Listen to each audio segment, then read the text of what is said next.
Bonjour à tous, bienvenue sur le plateau de TV5 Monde pour Face au territoire avec un invité qui est un leader du monde économique ce matin. Bonjour Daniel Ball, merci d'être avec nous. Vous êtes le président du Crédit Mutuel, on va en parler tout au long de cette émission. Vous avez sorti un livre qui s'appelle Pour une société plus mutuelle avec Nicolas Terry aux éditions de l'Aube. On en parlera aussi pendant cette émission. Pour une société plus mutuelle. J'ai envie de vous demander, puisque je reçois un grand banquier ce matin, comment on peut rassurer les gens quand on est un grand banquier aujourd'hui? Comment leur expliquer que nos modes de vie vont sans doute changer, mais qu'ils continueront d'avoir des économies dans les banques? Est-ce que, au fond, les gens qui se sentent en danger, vous pouvez leur dire quelque chose ce matin qui les rassurerait? Le rôle de la banque, c'est d'apporter de la confiance. Notre activité, elle est basée sur la confiance, également des promesses que nous faisons. Et dans notre réseau, les conseillers voient au quotidien des clients, des sociétaires. Et finalement, cette anxiété dont on entend souvent parler, on la ressent moins. On la ressent moins parce qu'il y a une relation de confiance qui est établie. Il fut un temps, effectivement, où la banque inspirait des inquiétudes. Aujourd'hui, on sait que les banques, et notamment que les banques françaises, sont extrêmement solides. Oui, je pense que là, il n'y a plus aucun doute. Le système de surveillance qui a été mis en place par la Banque Centrale Européenne depuis maintenant plus de 10 ans a permis de solidifier complètement les banques européennes. Et on sait que les banques françaises font partie de ces banques solides. Le Crédit Mutuel, tout particulièrement, qui a un ratio de solvabilité extrêmement fort. Donc la confiance, elle est là. Après, la confiance, c'est également qu'est-ce qu'on va expliquer, en quoi on va accompagner. Et les grands enjeux qu'on a aujourd'hui, notamment sur le marché de l'entreprise, notamment sur le marché des professionnels, c'est comment accompagner aujourd'hui dans cette transition écologique qui est absolument indispensable et dont les clients sont de plus en plus conscients et nous devons être à leur côté. C'est vraiment une mission essentielle que nous avons. On va en parler. Patrice Moyon, éditorialiste politique, économique et sociale à Ouest France, est sur ce plateau. Alors on commence, Patrice Moyon, avec le plan Bayrou. 40 milliards d'économies à trouver. Les semaines qui viennent s'annoncent à haut risque pour le gouvernement. Vous, en tant que président d'une grande banque, où est-ce que vous mettriez l'accent aujourd'hui sur les économies sans casser la machine? J'ai terminé ma journée hier avec le Premier ministre et je lui posais cette question à lui d'ailleurs. Comment faire? Il me dit il faudra, par le dialogue, essayer de trouver des solutions. Alors c'est vrai que les 40 milliards, c'est incroyable. À partir du moment où on dit qu'on ne veut pas augmenter les impôts, et je pense qu'effectivement, ce serait une très très mauvaise idée d'augmenter les impôts, que ce soit pour les particuliers ou pour les entreprises. La pression fiscale est déjà extrêmement forte. Donc ça veut dire faire du travail sur les dépenses. Alors nous, chefs d'entreprise, on sait comment on doit de temps à autre agir pour réduire certaines dépenses. Est-ce qu'il y a un ou deux domaines sur lesquels vous pensez qu'on peut agir? Moi, je pense surtout qu'il y a des domaines sur lesquels il ne faut pas agir, parce que c'est des priorités qui sont l'éducation, qui sont la défense, qui sont la santé. D'autant plus que la santé aujourd'hui déjà souffre un peu, même si la France reste quand même un des meilleurs systèmes de santé en France. Puis sans doute qu'il y a des efforts à faire également sur les sujets de la justice. Et puis il y a un sujet nouveau qui est apparu, qui est réapparu au premier plan, c'est effectivement les enjeux de souveraineté nationale et les enjeux de défense. Alors, vous évoquez la santé, justement. La Cour des comptes tire la sonnette d'alarme, 175 milliards d'euros de dette, le risque d'une crise de liquidité dès 2027. Est-ce que le financement de la santé, de la famille, il doit continuer à reposer sur le travail ? Aujourd'hui, il repose très largement sur les cotisations des salariés des entreprises. Donc, un des projets dont on entend parler actuellement serait effectivement de le faire également porter un peu. Jusqu'à quel niveau, on n'en sait rien sur la consommation avec cette fameuse TVA sociale. Je n'ai pas d'avis tranché, mais ça mérite en tout cas qu'on y réfléchisse. Alors la TVA sociale, justement, elle suscite une levée de bouclier, notamment du côté des syndicats, mais elle aurait quand même l'avantage, par exemple, de taxer les importations. Exactement. Pour moi, c'est d'ailleurs l'intérêt essentiel. C'est effectivement de taxer également les importations et de les taxer pour un enjeu majeur qui est celui de la santé. Donc c'est pour ça que je considère qu'il ne faut pas exclure cela. Après, sur le travail de la santé, on a un système performant quand même. On ne va pas se plaindre, même si chacun de temps à autre va se plaindre. Il ne trouve pas de médecin, il y a des moments très longs. Aller aux urgences est quelque chose qu'il ne faut surtout pas vivre. Donc, pour avoir parlé récemment avec pas mal de praticiens de la santé, profs, de CHU. Quand même un point qui revient souvent, qui est le sujet de l'efficacité et de la charge administrative très lourde du système de santé français. Qu'est-ce que vous voulez dire, vous, en tant que banquier mutualiste? C'est-à-dire qu'aujourd'hui, les dépenses administratives dans le secteur de la santé sont trop lourdes. On pourrait faire mieux? Oui, c'est ce que les praticiens disent. Après, notre rôle, et nous sommes assureurs également, et nous sommes également assureurs santé, et le rôle qui devrait plus être pris en charge aujourd'hui, y compris par la sécurité sociale, c'est sans doute dans le domaine de la prévention. Là aussi, je suis frappé lorsque j'échange avec des professionnels de santé qui me disent aujourd'hui le sujet de la prévention n'est absolument pas pris en compte, alors que la prévention, c'est des économies potentielles importantes pour le futur, sans parler d'un élément qui est quand même important, une amélioration de la qualité de la vie. Et ça, c'est aussi un sujet qui, nous, en tant que banquiers mutualistes, nous intéresse. Dernière question. Est-ce que vous avez une idée de ce que cette prévention pourrait rapporter aujourd'hui? Est-ce qu'il y a des chiffres qui existent? Les chiffres, je ne les ai pas en tête, mais bon, il suffirait de chercher les études. Et les études existent, clairement. La une de Ouest France, Patrice Moyon. Sur le recyclage avec le verre. Le verre, très bien. Avec la consigne, le retour de la consigne. Voilà, ça on va parler écologie tout à l'heure avec Daniel Bal. C'est une des choses qui est importante dans son livre. Il consacre tout un chapitre. Oui, parce que c'est un sujet qui aujourd'hui concerne chacune et chacun des citoyens, absolument. Pour rester avec nous, Patrice Moyon, on va partir pour Marseille. Daniel Bal, qui est le président du Crédit Mutuel, qui est notre invité ce matin dans Face au Territoire en direct. Où Olivier Biscay, le directeur de la rédaction de La Provence, a une question à vous poser, Olivier. Daniel Bal, bonjour. De quelle qualité, portée par le monde de l'économie, le monde de l'entreprise, le monde politique, devrait s'inspirer? C'est une belle question, et malheureusement aujourd'hui, souvent le monde de la politique a un peu perdu la confiance.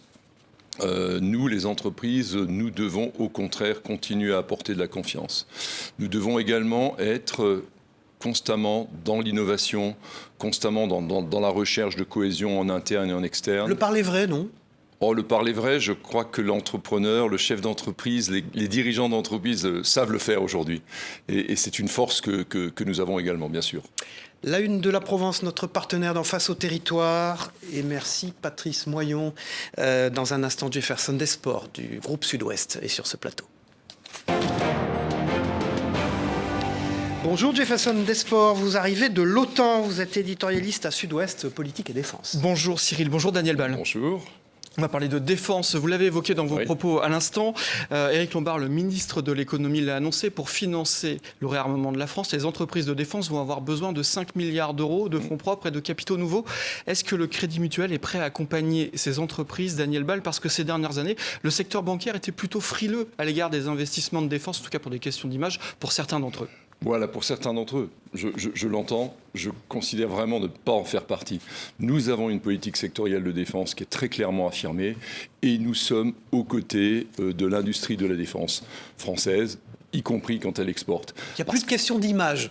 Mais non, il ne peut pas y avoir de question d'image. Aux gens qui se disaient, une grande banque n'a pas non plus à financer de la guerre, par exemple. J'ai fait récemment une déclaration qui avait été largement reprise dans un certain nombre de titres de la presse quotidienne régionale en disant que le Crédit Mutuel sera au rendez-vous de l'effort de défense. Alors j'ai bien eu une ou l'autre lettre de clients ou de sociétaires. Non, j'en ai reçu très peu, en me disant mais c'est pas normal. Les mentalités changent. Je parle de la défense, je ne parle pas de l'attaque. Et je rappelle que si justement je veux travailler à la paix, je dois avoir une défense qui est à la hauteur. Non, les sujets de responsabilité sociétale de l'entreprise, aujourd'hui, nous imposent au contraire d'être une banque citoyenne, et une banque citoyenne doit participer à l'effort d'armement, il n'y a aucun doute. Vous reprenez le mot d'Éric Lombard, l'investissement dans la défense est un investissement responsable. Absolument. Dans la mesure où il nous sommes complètement en phase avec Éric Lombard sur ce sujet, comme sur d'autres d'ailleurs. Il y a un autre levier qui a été mis sur la table, c'est la mobilisation de l'épargne des Français.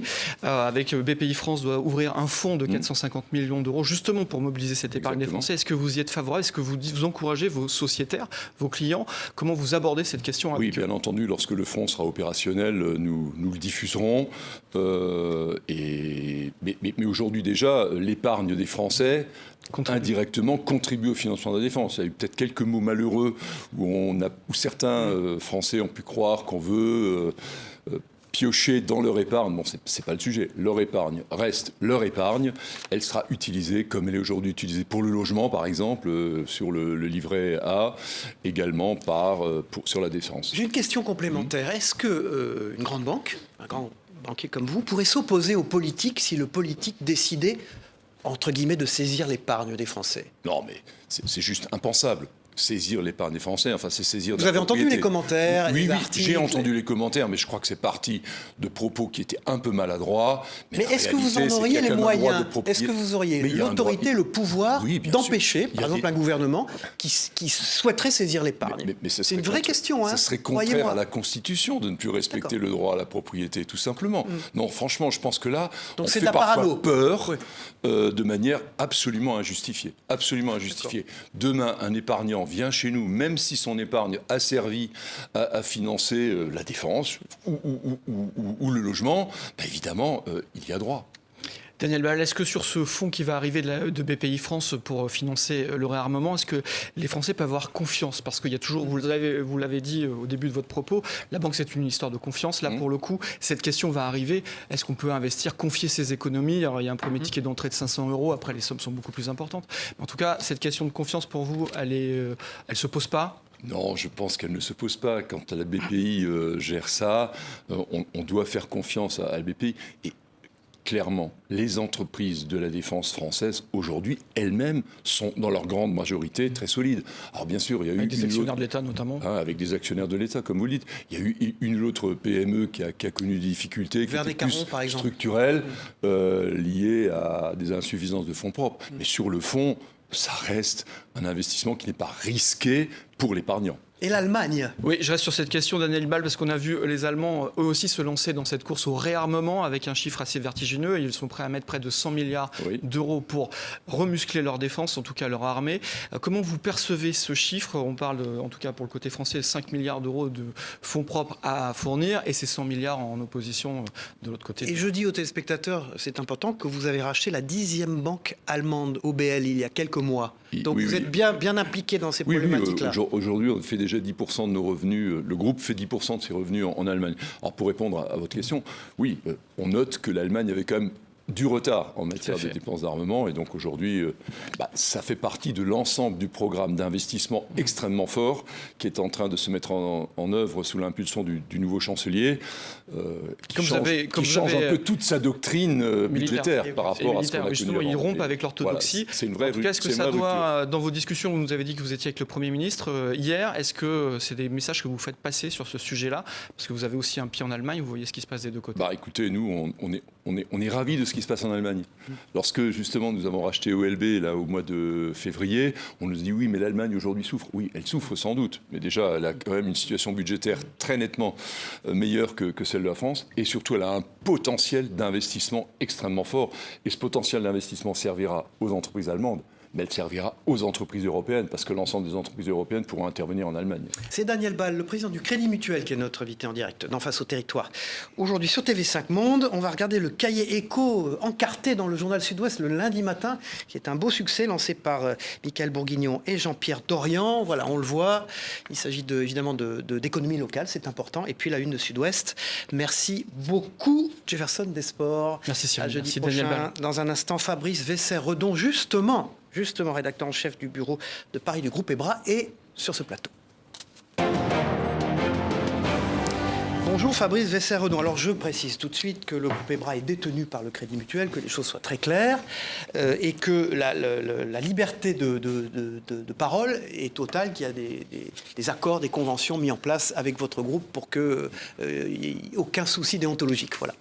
Une indépendance totale, qu'a rappelé d'ailleurs le président du Crédit Mutuel assez récemment. Oui, on y tient parce qu'on ne veut pas utiliser le groupe de presse comme étant un moyen de pression et ça nous semble normal.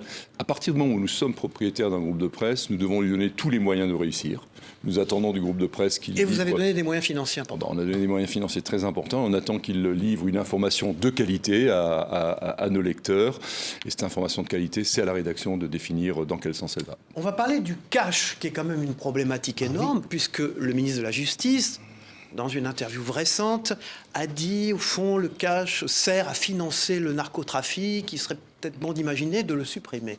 C'est un sujet qui n'est pas tout à fait nouveau, Daniel Bal, mais est-ce que c'est le sens de l'histoire, la disparition de l'espèce, pour parler en bon français? Qu'en pense la banque? La disparition totale, je ne crois pas. Le fait que de moins en moins on utilise la monnaie fiduciaire, ça c'est juste une réalité. Moi, je connais beaucoup, et je fais sans doute partie aujourd'hui de ces gens qui n'utilisent absolument plus la monnaie fiduciaire parce que avec ma carte de paiement ou encore mieux. Mais quand vous devez laisser un pourboire, enfin, ça crée quelque chose. Le pourboire, c'est le seul. Ouais, lorsqu'on me dit qu'on ne peut pas le mettre sur la carte, parce que je demande toujours est-ce que je peux le mettre sur la carte, et alors j'ai quand même quelque chose. Mais autrement, je crois qu'aujourd'hui, on peut très bien vivre, et je vais de temps à autre à l'étranger. Quand c'est en zone euro, il n'y a pas de problème. Mais j'étais la semaine dernière dans un pays en dehors de la zone euro, j'ai pas fait de change. J'ai tout payé par carte également. Je pense qu'aujourd'hui, c'est rentré dans les coutumes. Après, je ne suis pas favorable à la suppression totale du cash parce qu'il faut respecter les gens qui aujourd'hui ne peuvent pas vivre quasiment autrement. Donc ça, c'est un élément. Maintenant, la monnaie fiduciaire, ce sont des coûts extrêmement importants. On parle régulièrement du parc de distributeurs automatiques. Alors on va en parler parce que j'ai des questions là-dessus. J'ai des questions là-dessus. Mais pour rester une minute quand même sur l'espèce, le dernier rapport de la Banque Centrale Européenne révèle qu'en Europe, la France comprise, le cash reste le moyen préféré de paiement des Français, dominant en érosion, c'est vrai, mais à plus de 50%. Oui, dans des pays comme l'Allemagne ou l'Autriche, c'est encore bien plus important que ce n'est le cas en France. Mais la tendance, et le Covid a accéléré la tendance, est quand même à la réduction. Après, on nous dit souvent, le cash, c'est indispensable. Oui, mais aujourd'hui, on peut quasiment tout payer autrement que par du cash. Non, ça rassure les gens. Oui, mais en plus... le fameux matelas. On le met sur le matelas. Alors, si c'est le matelas, c'est un autre sujet. Franchement, aujourd'hui, est-ce qu'on a encore besoin d'avoir un matelas de billets de banque chez soi? Qu'est-ce que ça veut dire? Je veux dire, c'est juste incroyable qu'on puisse encore raisonner comme ça. De temps à autre, 20 ans après, on a des clients qui viennent et j'ai retrouvé ces billets, mais ces billets ne valent plus rien aujourd'hui, alors qu'est-ce qu'on a gagné? Vous évoquiez à l'instant la question des distributeurs automatiques de billets, notamment en milieu rural. Là aussi, vous disiez, c'est un coût, c'est quoi, c'est 100 000, 150 000 euros? Ça dépend. Il y a un rapport entre le nombre d'opérations qui sont traitées et ce qu'on a. Mais le coût moyen de fonctionnement du guichet automatique de banque, du distributeur automatique de billets, n'est pas loin de 30 000 euros par an. Et en plus, vous avez d'autres charges qui sont notamment les charges de réapprovisionnement avec les transporteurs de fonds. Bon, donc, pour ce qui nous concerne, on maintient un réseau extrêmement large. Nous avons passé, le Crédit Mutuel, un accord avec BNP Paribas et Société Générale pour mutualiser nos automates, pour qu'on n'ait plus, notamment en zone urbaine, 2 automates à 50 mètres l'un de l'autre. Par contre, nous veillons en zone rurale, et c'est en zone rurale que le Crédit Mutuel est particulièrement présent dans notre entente avec les 2 autres banques, à maintenir notre réseau. Car effectivement, l'accessibilité doit exister. J'ai une question, moi. Oui. TV5 Monde est très présente en Afrique, par exemple, évidemment dans beaucoup de zones du monde. Est-ce qu'il ne va pas y avoir aussi une très grande différence entre les pays comme le nôtre, l'Allemagne, etc., qui vont moderniser leur système, etc., et les pays plus en retard, évidemment, qui le sont, et qui vont avoir du mal à s'adapter à cette nouvelle donne bancaire mondiale? Comment vous voyez les choses? Vous savez... Même en Afrique, aujourd'hui, les paiements se font très largement en dehors. Vous ne voyez pas de distorsion de système? J'étais au mois d'avril en Asie du Sud-Est. J'ai pas vu un billet de banque. J'ai pas vu un billet de banque. En prenant le métro à Singapour, j'ai payé avec ma carte. J'ai même pas pris de ticket de métro. Fabrice Besséredon, dernière question. Oui, alors, pour en venir à la question de l'agriculture, qui est un sujet important sur nos zones, vous aviez avant-hier le ministre de l'économie parmi vous, au Conseil économique et social, vous avez beaucoup parlé d'agriculture, de votre volonté d'aider les agriculteurs en milieu rural. En France, globalement, bien sûr, il se pose quand même une question un peu schizophrénique actuellement, entre la nécessité de changer de modèle, cette fameuse transition écologique. On a vu la semaine dernière que la polémique autour de la loi du plomb était extrêmement vive. Aujourd'hui, quel message passez-vous aux agriculteurs? Le message est simple. Nous ne sommes pas pour une écologie punitive, mais nous sommes pour une écologie de transformation et nous devons accompagner les agriculteurs dans ce domaine-là. Aujourd'hui, notre chargé de clientèle agricole est un conseiller à la fois sur les sujets financiers, mais de plus en plus est aujourd'hui capable d'aider l'agriculteur dans cette transformation.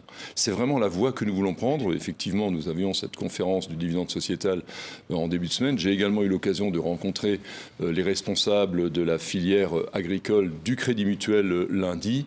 Et les échanges qu'on a eus sont très riches et notre manière de faire est aujourd'hui très bien perçue dans le monde rural. Ça n'est pas un peu la mutation impossible là aujourd'hui pour les paysans? Cette mutation, je crois qu'aujourd'hui le monde de l'agriculture l'a comprise et moi je fais confiance aux agriculteurs. Je trouve qu'on fait trop de bashing anti-agri alors que l'agriculture est aujourd'hui indispensable et la souveraineté alimentaire dépend également de la capacité de l'agriculture française à continuer à bien produire. Merci Fabrice Vesser-Redon, rédacteur en chef du bureau de Paris du groupe EBRA. On voit à la une des dernières nouvelles d'Alsace, qu'on appelle le DNA actuellement. Et vous voyez, c'est une locale, bien sûr. Et la une du Dauphiné libéré, autre titre du groupe EBRA. Merci infiniment. Dans un instant, Tom Benoît, directeur de la rédaction de Géostratégie Magazine, est sur ce plateau. Tom Benoît, bonjour. On part sur l'euro numérique, justement. L'euro numérique. Le cash, il n'en a plus besoin. Alors, l'euro numérique arrive, ça tombe bien. Absolument. Et Daniel Ball, vous avez eu des propos assez virulents, si je puis dire, à l'endroit de l'euro numérique. En tout je ne sais pas s'il arrive. Je sais que la BCE voudrait le faire arriver, mais je ne sais pas s'il arrive. Il est annoncé, mais c'est étonnant, de la part d'un grand banquier français qui, généralement, entretiennent les banquiers français de grande proximité avec la Banque Centrale Européenne. Vous avez déclaré que l'euro numérique était un problème qui cherchait sa solution. Alors, ma question, elle est toute simple. Quelle est l'idée de la Banque Centrale Européenne? Finalement, il y a deux suppositions, contrôler les dépenses d'une partie des citoyens ou alors financer une partie de dépenses sociales à l'aide de l'euro numérique. Quel est l'intérêt de l'euro numérique? Non, je crois que c'est ni l'un ni l'autre. Et quand je dis que c'est une... il y a forcément un but. Une solution qui cherche son problème, je reprends les propos d'un eurodéputé allemand, Markus Ferber, avec qui j'ai récemment échangé au Parlement européen à Strasbourg, et qui aujourd'hui, effectivement, est complètement mobilisé dans le même sens que nous, mais que les banques françaises, pas que le Crédit Mutuel, parce que nous sommes bien d'accord qu'aujourd'hui le projet... Vous voler la vedette en quelque sorte, et toutes les banques finalement, parce que si les citoyens ont directement leur compte pour une partie en tout cas d'un volume, c'est ce que vous déclarez également dans cette récente interview, vous dites, il y a un risque pour les bilans bancaires. Exactement. Voilà. Alors ça c'est tout à fait une réalité, c'est que si on crée un euro numérique qui sera différent de l'euro, qui sera à parité heureusement. Une autre structure monétaire. Voilà, ce sera une monnaie numérique de banque centrale, alors que le reste de l'euro, c'est de la monnaie de banque commerciale. Aujourd'hui, l'essentiel des flux, enfin les flux se font en monnaie de banque commerciale. Ouais. Donc si vous créez une monnaie numérique de banque centrale, vous allez faire un transfert entre les monnaies commerciales qui aujourd'hui servent au financement de l'économie. C'est l'épargne qui est déposée dans les banques qui permet de faire des crédits. Ouais. Donc si vous réduisez ce volume d'épargne, vous allez réduire la capacité de financement. Et en même temps, ce que dit la Banque Centrale Européenne, c'est que les comptes en euros numériques seraient plafonnés à 3 000, 4 000, 10 000, on ne sait pas vraiment. On ne sait pas quoi. S'ils sont plafonnés en tout cas à moins de 20 000 euros, ce que j'ai envie de dire, c'est que ce ne sera pas une monnaie de business, l'euro numérique. Oui, de toute manière. Mais si déjà aujourd'hui, la Banque Centrale Européenne elle-même dit qu'il faut le plafonner, c'est qu'elle-même reconnaît qu'il y a un vrai danger sur la liquidité. Tout à fait cash. Oui, bien sûr. Vous êtes un des grands banquiers de la place.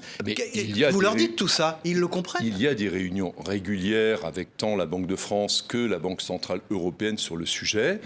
Nous le disons, j'ai le sentiment que nous ne sommes pas entendu. Aujourd'hui, la Banque Centrale Européenne, on voit bien toutes les déclarations qui sont faites actuellement. Et ça change beaucoup d'ailleurs, d'une période à une autre. Oui, mais actuellement, c'est quand même le forcing. Il faut obtenir une décision politique. Parce qu'aujourd'hui, la volonté de la Banque Centrale Européenne est de pouvoir obtenir une décision politique. Mais très clairement, je vais être assez des États d'une part, du Parlement européen. Est-ce que l'idée de la Banque Centrale Européenne, en accord avec les États européens, n'est pas finalement de financer des dépenses publiques sans abîmer l'euro ? Et éviter de faire de l'assouplissement quantitatif, abîmer l'euro, on crée une autre structure monétaire et on émet des chèques énergie avec l'euro numérique, on émet des chèques... C'est même pas ce qu'on nous explique. C'est même pas ce que la Banque Centrale Européenne aujourd'hui nous explique. Aujourd'hui, elle nous explique qu'il y a un enjeu de souveraineté européenne, mais que je comprends parfaitement et auquel j'adhère évidemment à 100%. Mais pourquoi pour répondre à cet enjeu de souveraineté numérique, faut-il confier aujourd'hui les clés du camion exclusivement à la Banque Centrale Européenne, qui créerait sa propre infrastructure de paiement avec tous les risques opérationnels que cela générerait. Ce n'est pas l'objet d'une banque centrale au départ. Ce qui ne me semble pas être... Poursuivre sur une question de souveraineté numérique, un sujet très important également, les stablecoins qui prennent une émergence phénoménale. C'est un pont finalement entre les crypto-monnaies, ce sont des crypto-actifs qui sont un pont entre la monnaie fiat et les crypto-actifs, donc la finance totalement décentralisée. Pour le moment, les stablecoins sont américains et seulement américains. Le volume, la capitalisation des stablecoins américains, c'est centaines de milliards. Stablecoins français, par exemple, c'est 50 milliards et sont vos confrères de la Société Générale. Votre question, s'il vous plaît. Pourquoi l'Europe n'avance pas sur les stablecoins et n'est-ce pas un danger en quelque sorte de se voiler la face, si je puis dire? Il n'y a pas de business qui se fait en stablecoin alors que c'est le nouveau cash en réalité et nous on n'a pas de stablecoin en Europe, européen. Si la réponse doit être de créer un euro numérique pour contrer... C'est notre sujet encore. C'est un mauvais sujet. En dehors de l'euro numérique, je parle de stablecoin privé. Après, sur ce sujet-là, il va falloir très clairement aujourd'hui continuer déjà à faire de la pédagogie vis-à-vis des utilisateurs et pour ce qui nous concerne, nous le faisons avec nos clients. Donc là, mais les Américains l'ont tellement fait qu'ils ont pris le monopole finalement. Ils ont fait plus que de la pédagogie. Mais aujourd'hui, l'économie française ne fonctionne pas avec ça. Clairement. Donc, je crois qu'il y a beaucoup de Français entrepreneurs quand même qui, via des sociétés de gestion, réceptionnent des paiements pour des montants faramineux en stablecoin. Écoutez, ça reste, de mon point de vue, marginal. Et nous devons rester extrêmement vigilants. Donc nous, pour l'instant, on est d'une manière générale très réservé sur ces sujets-là parce qu'on pense à l'intérêt de nos clients, qu'on veut les protéger, mais sans doute qu'à un moment, il faudra qu'on évolue. Vous ne feriez pas comme Société Générale, par exemple, l'idée aujourd'hui, on n'est pas à ce stade-là. C'est pas l'idée. Non, aujourd'hui, on n'y est pas. Je ne dis pas qu'on n'y sera jamais. Peut-être lorsque la régulation sera plus forte, que la confiance pourra être plus forte, peut-être qu'on pourra avancer. Une question, comment un grand banquier comme vous voit les problèmes aujourd'hui, il y en a encore eu un hier soir, entre le président des États-Unis et le patron de la Federal Reserve américaine, avec un Donald Trump qui dit faites ci, faites ça, alors qu'il n'a théoriquement pas ce pouvoir de le faire, et qui dit déjà on le remplacera vite, il faut qu'il se dépêche. Comment vous voyez ça, vous ? Oh, mais c'est surnaturel. C'est juste surnaturel. Aujourd'hui, en Europe, situation que je connais mieux que les États-Unis, on a une banque centrale européenne qui au moins est autonome, qui est responsable de la politique monétaire, et heureusement qu'il n'y a pas d'ordre direct qui vienne du pouvoir politique. Finalement, la Federal Reserve reste autonome puisqu'elle ne répond pas favorablement à Donald Trump, voilà, j'ai l'impression. Voilà. Donc il n'y a pas de problème. Il y a une de géostratégie dont vous vouliez parler. Absolument, oui. Les propres firmes qui prennent beaucoup d'ampleur, des sociétés qui permettent de libérer du cash, de mettre à disposition du cash à des traders. Et une société, on a réalisé donc une interview d'Objective Trading, qui est une société qui se trouve à côté de Monaco, à Mougins, et qui forme des traders, donc, et qui fait ressortir les meilleurs parmi la formation. Ça m'intéresse. Comment vous voyez ça, vous, ce genre d'initiative, vous, grand banquier de la place, avec un système bancaire classique, vous voyez des expériences émerger comme ça dans les territoires ? Des expériences, on en voit tous les jours. Mais ça vous intéresse, vous le regardez, vous en tenez compte ? Bien sûr qu'on les regarde. Parfois, on les regarde même de très près, qu'on s'intéresse aux personnes qui sont dans ces expériences, de telle sorte à renforcer les talents chez nous. Et vous les recrutez ? Bien sûr. Bon, Benoît, vous avez toutes vos chances. Merci. Vous êtes directeur de la rédaction de Géostratégie Magazine. Merci à vous. Dans un instant, Denis Caro de Nice Matin est sur ce plateau. Bonjour Denis Caro, vous dirigez la rédaction de 3 quotidiens régionaux importants du sud-est de la France, Nice Matin, Var Matin et Monaco Matin, où il se passe des choses d'ailleurs ce week-end. TV5 Monde sera très présent en Nice et à Monaco à cause de cette convention sur les océans. On va donc parler d'écologie avec vous. On va parler d'écologie et d'environnement. Bonjour Daniel Ball. Vous le racontez dans votre livre, il y a quelques années, le Crédit Mutuel a refusé de financer le projet d'un très gros client parce qu'il investissait dans les énergies fossiles. Qu'est-ce que ça dit de votre engagement pour la transition écologique ? C'est même notre règle, aujourd'hui toujours. Nous ne finançons pas d'investissements qui permettent d'augmenter des capacités de production d'énergie fossile. Nous avons en 2020, c'était juste au début de la crise Covid, décidé de sortir complètement de tous les financements charbon. Et là, nous avons cédé toutes les positions que nous avions sur le sujet. Ça nous a coûté un peu d'argent, mais c'était des choix très, très, très déterminés, très volontaires que nous faisons. Nous ne pouvons pas, d'un côté... Ça s'appelle des choix éthiques, ça ? Ça s'appelle des choix éthiques, des choix responsables et des choix d'avenir. Parce que nous sommes convaincus que prendre des positions telles que celles que nous prenons, dont nous parlons dans le livre écrit avec Nicolas Terry, telles que nous le faisons au quotidien dans notre plan stratégique, c'est de permettre à l'économie, à la vraie société, de se transformer sur le plan écologique et environnemental. Et ça signifie que nous-mêmes prenions d'abord des décisions concernant nos propres portefeuilles. Nous avons pris des engagements dans le cadre du plan stratégique de réduire également notre impact indirect en matière de carbone. Donc ça veut dire quoi ? Ça ne veut pas dire arrêter de faire des affaires. Bien au contraire, on doit continuer à accompagner les entreprises, mais on doit les accompagner sur des projets qui sont vertueux. C'est comme ça qu'on arrivera à réduire notre empreinte carbone. Alors on voit que ces derniers jours, l'écologie est plutôt malmenée entre la suppression des zones à faible émission, les dérogations sur le zéro artificialisation net. Qu'est-ce que ça veut dire ? Ça veut dire que la France est en train de baisser les bras sur ces sujets ou qu'on a fait des mauvais choix avec une écologie trop punitive ? Elle ne doit pas être punitive, je suis le premier à le dire. Au contraire, elle doit accompagner. Et nous signons ce matin avec une quarantaine de grands dirigeants d'entreprises françaises une tribune dans les Échos où justement nous disons que les avances que l'Europe a prises aujourd'hui en matière de transformation écologique, on doit les maintenir et on doit persévérer dans ce sens-là. Je crois que le tissu des entreprises, et notamment des grandes entreprises, est complètement convaincu qu'il ne faut pas changer de stratégie, parce que c'est une stratégie d'avenir, parce que c'est une stratégie de performance pour l'avenir, de performance pour les entreprises notamment. Alors les grandes entreprises, les grands groupes sont plutôt engagés sur le chemin de la transition. C'est moins vrai pour un certain nombre de PME, encore moins vrai pour les TPE. Comment une banque comme la vôtre peut les aider et peut les accompagner sur ce chemin ? C'est justement ce que nous cherchons à faire aujourd'hui. Nous avons formé l'ensemble de nos chargés de clientèle. On parlait tout à l'heure de l'agriculture, je peux dire la même chose des professionnels et des entreprises pour qu'ils soient aux côtés des entreprises. Nous proposons des solutions de financement adaptées à des conditions meilleures lorsque les projets aujourd'hui permettent une réduction de l'empreinte carbone.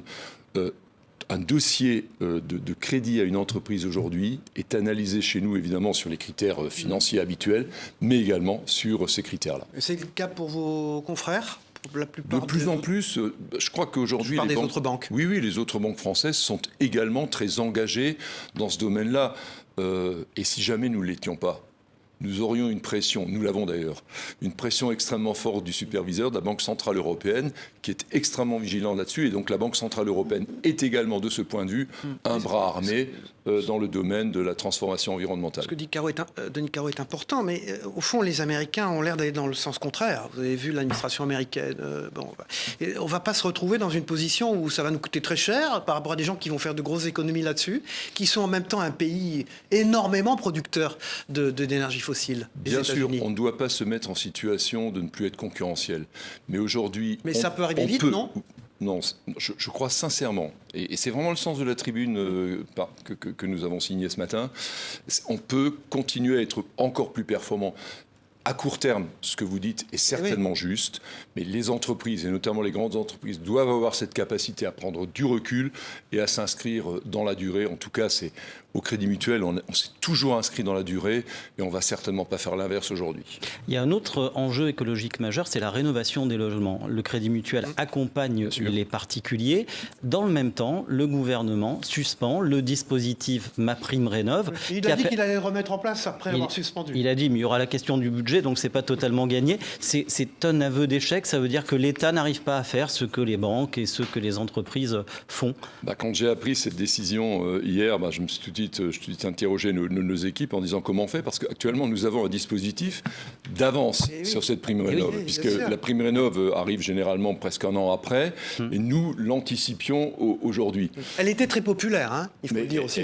Les gens s'en servaient beaucoup. Et vraiment, nous faisons en plus des prêts complémentaires à 0% pour justement encourager. Donc on va continuer. Alors on n'a pas encore décidé comment on fera du fait de l'absence de prime rénov. Donc l'avance sur la prime rénov, elle devient caduque. Mais il va falloir qu'on réfléchisse très vite. C'était très concret ce qu'on faisait. Un prêt 0% sur l'avance de la prime rénov. C'était très incitatif pour nos clients. Globalement, que ce soit au niveau des entreprises ou des particuliers, est-ce que les mentalités sont vraiment en train d'évoluer sur la question de l'environnement ? J'ai aucun doute. Du fait des jeunes, hein, surtout beaucoup. Sur les grandes entreprises, il n'y a pas de doute. Sur les particuliers, vous savez, on recrute énormément dans notre groupe. On continue à être des recruteurs importants. Et on voit l'intérêt qu'ont les jeunes pour tous ces sujets environnementaux et sociétaux. Et souvent, lorsqu'ils ont plusieurs propositions, ils viennent chez nous parce qu'ils connaissent nos engagements et que ce ne sont pas seulement des engagements, c'est qu'on les met en pratique et qu'on le démontre. Denis Caro, directeur des rédactions du groupe Nice Matin, Var Matin, Monaco Matin, à l'honneur ce week-end, puisque à Nice a lieu la grande convention pour les océans. Un enjeu énorme, le troisième sommet des Nations Unies pour l'océan. Des dizaines de chefs d'État à partir de ce week-end, Emmanuel Macron évidemment, et puis un enjeu considérable, la préservation des océans, avec, on l'espère, des résultats à l'issue de ce sommet qui se terminera le 13 juin. Voilà, et puis moi je dois dire également que les équipes de TV5 Monde seront présentes là-bas, en direct bien sûr, autour de Philippe Antoine, le directeur de l'information. Nous nous délocalisons dans le sud-est pour ce sommet donc qui s'appelle l'UNOC. Dans un instant, on va partir à Lille avec notre invité Daniel Bal, président du Crédit Mutuel. Question du rédacteur en chef info de OEO TV, c'est la chaîne TNT de la Voix du Nord, Guillaume Desplanques. Bonjour, comme vous le savez, le Crédit Mutuel soutient de nombreux grands prix cyclistes dans les Hauts-de-France. D'ailleurs, notre région accueille le départ du Tour de France, ce sera à Lille le 5 juillet prochain. Tiens, quel regard portez-vous sur le cyclisme en particulier et le sport en général ? Alors, il faut rappeler que vous avez eu des fonctions éminentes à la tête du cyclisme français, que vous êtes vous-même un ancien champion, hein, oui, à le dire. Modeste, vous pratiquez champion. toujours le week-end ? Oui, bien sûr. Et puis je me déplace à Paris principalement à vélo parce que c'est la manière dont on se déplace, avec laquelle on se déplace mieux. Le cyclisme reste pour moi une passion. Hein, et vraiment, je me réjouis effectivement que dans le nord de la France, le Crédit Mutuel Nord particulièrement, soit partenaire d'un certain nombre d'épreuves. Avec notre filiale, le CIC, nous étions un des partenaires majeurs des championnats du monde de cyclocross à Liévin au début du mois de janvier dernier. Le cyclisme est un sport populaire, c'est un sport dans lequel on touche bien le public et c'est toujours très intéressant d'accompagner cette démarche. Nous avons une autre filiale qui est très impliquée dans le cyclisme, c'est notre filiale Cofidis, qui acquiert une grande part de sa notoriété grâce à l'équipe cycliste qui est également basée dans le Nord puisque nous sommes à Villeneuve-d'Ascq. Voilà, est-ce que d'être sportif dans l'âme, ça sert ? Oui, énormément. Ça sert énormément en tant que dirigeant, ça sert énormément en tant que chef d'entreprise. Et on me dit que j'utilise souvent des métaphores sportives lorsque je m'adresse à nos équipes. Mais je crois que vraiment les valeurs du sport et de l'entreprise ont des liens très, très étroits. Ce sont des valeurs d'excellence, des valeurs d'investissement, des valeurs de travail. Et je me sens très bien dans ce sens. La une de la Voix du Nord et du Courrier Picard, nos deux partenaires d'En Face au Territoire que vous voyez à l'antenne actuellement. Merci Denis Caro. Merci. Et donc bon week-end chargé à Nice. Dans un instant, Floréal Hernandez, le rédacteur en chef de 20 minutes, est sur ce plateau. Bonjour Floréal Hernandez, rédacteur en chef de 20 minutes. Le Crédit Mutuel est aussi à l'origine de choses dont on n'imaginait pas qu'il le soit. Non, le Crédit Mutuel partenaire dans le sport, mais aussi partenaire de la musique. Oui, on le sait, vous avez un slogan que le Crédit Mutuel donne le là. Est-ce que c'est un moyen de mailler le territoire comme le sport, mais aussi de toucher un public plus jeune, de futurs clients? Oui. Est-ce que vous chantez aussi? Non, là, je chante très mal. Mais ça fait plus de 20 ans que le Crédit Mutuel donne le là.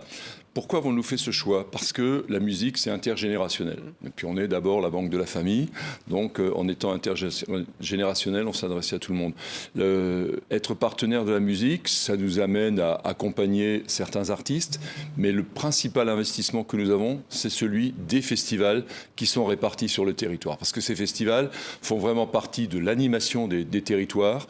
C'est un moment de joie, un moment de fête pour les Français. Et donc, ça nous semble être un bon moyen de soutenir ce genre d'activité.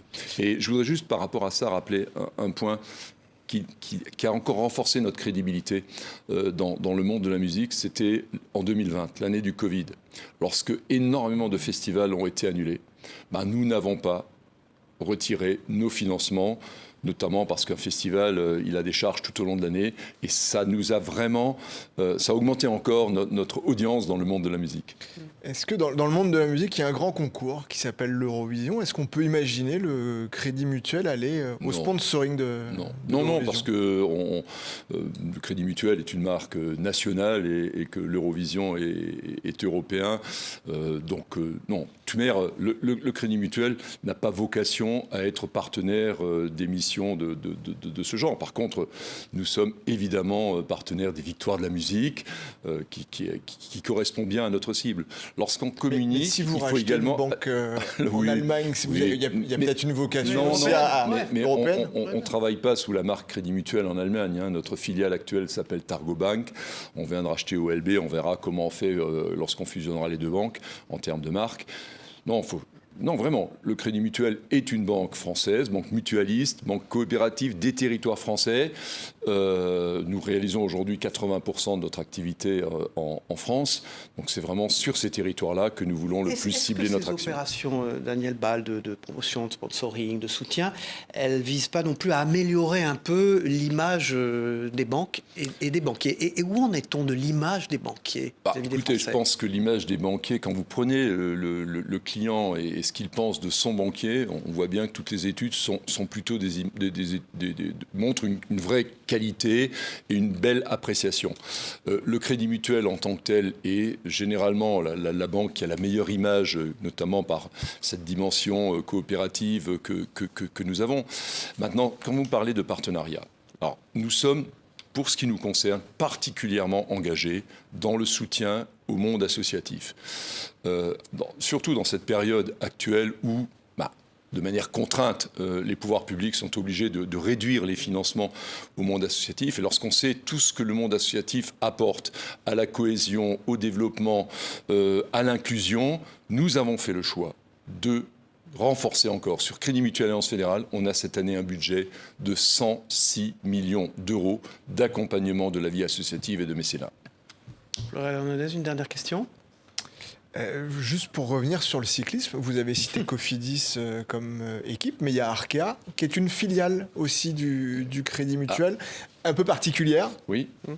Et pourquoi le Crédit Mutuel ne se lance pas sous son nom Crédit Mutuel aussi dans le cyclisme? Pour les mêmes raisons, c'est qu'aujourd'hui, la marque Crédit Mutuel en tant que telle est une marque de proximité.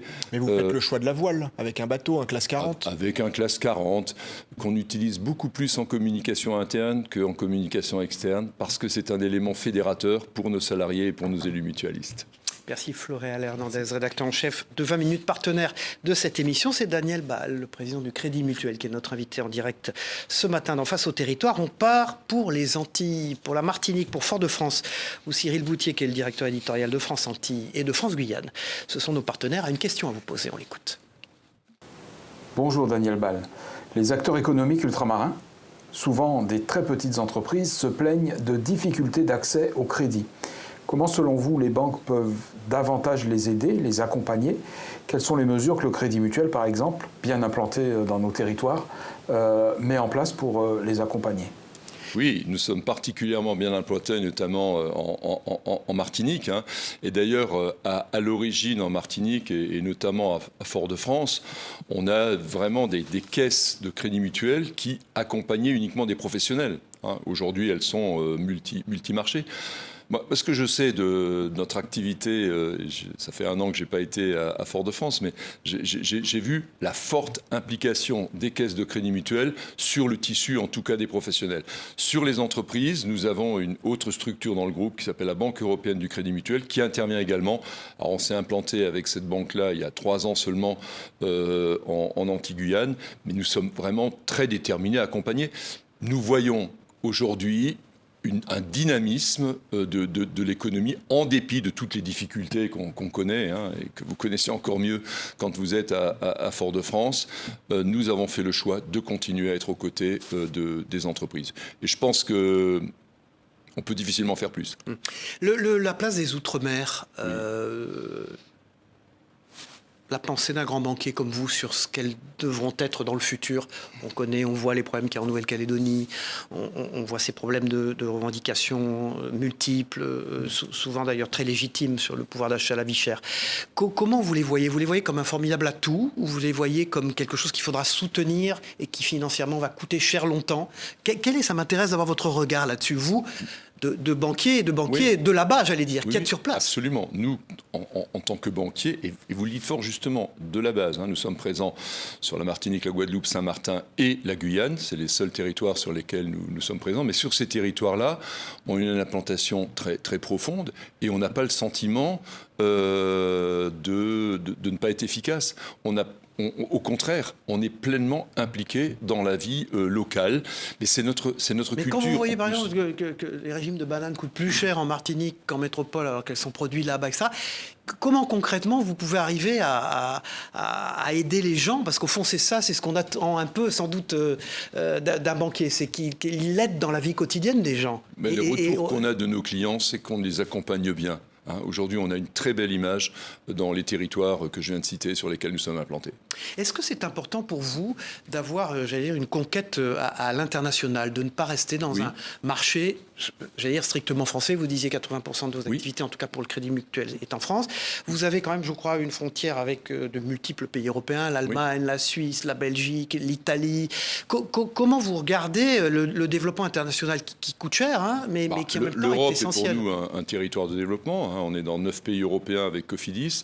On est très présent en Belgique avec Beobank. L'Allemagne est notre deuxième marché. Nous réalisons 10% de nos revenus actuellement en Allemagne. Et vous l'avez dit, nous venons de racheter l'autre banque. Mais au-delà, nous avons décidé assez récemment de mettre davantage l'accent sur notre présence aux États-Unis et sur la zone Asie-Pacifique. Malgré ce qui se passe aux États-Unis aujourd'hui, malgré ce protectionnisme en marche. Mais encore plus aujourd'hui.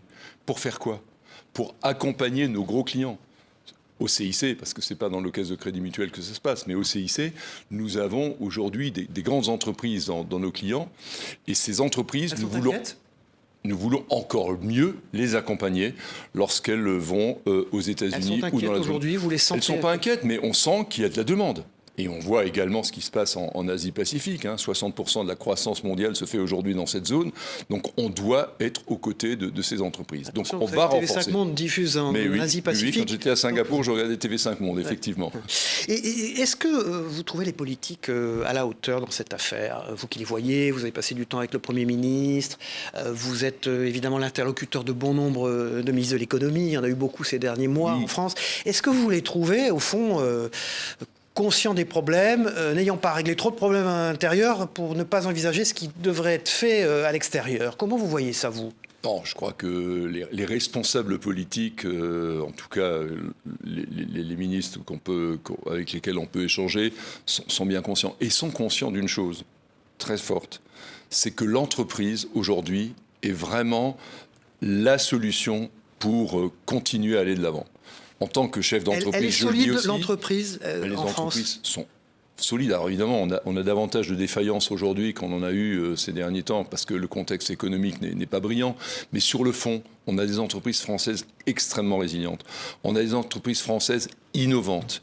Et donc, notre rôle en tant que banquier est justement d'accompagner cette innovation, voire de la susciter. Donc, cette force des entreprises. N'oublions jamais aussi autre chose, c'est qu'une entreprise, c'est une communauté.